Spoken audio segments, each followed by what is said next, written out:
By having them do that, we start training them to also think about their decisions immediately afterwards. So they're already formulating the explanation.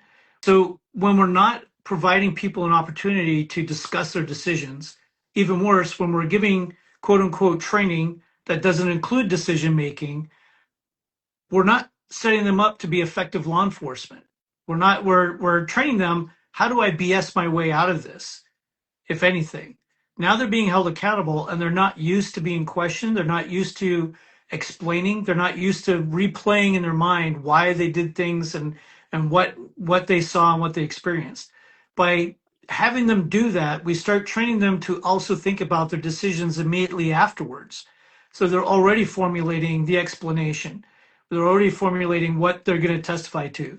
Because anybody who's been involved in any kind of high risk situation, you have to write a use of force report. It comes under a lot of scrutiny. You have to make sure that if you don't replay it in their mind, and by training them in all these situations to replay things immediately afterwards so that they can put things in sequence, we're preparing them for what it's like to be on the road, and we're building resiliency.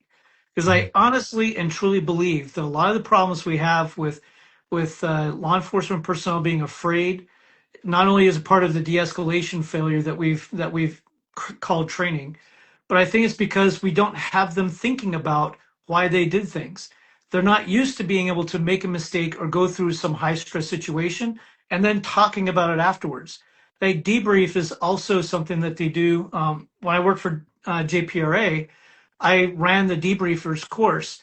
And one of the things they talk about is making sure that when you're debriefing, you're making people know that you're not broken and need to be fixed. You're a normal person who went through an extraordinary event. That does a lot for the resiliency, and it does a lot for the PTSD down the road, is that they start replaying in their mind what happened and they start processing why. And if they can get to the, well, I had to because this guy was trying to do this to me, it helps them down the road not lose their job, not lose their mind, not get into addictions, those kind of things.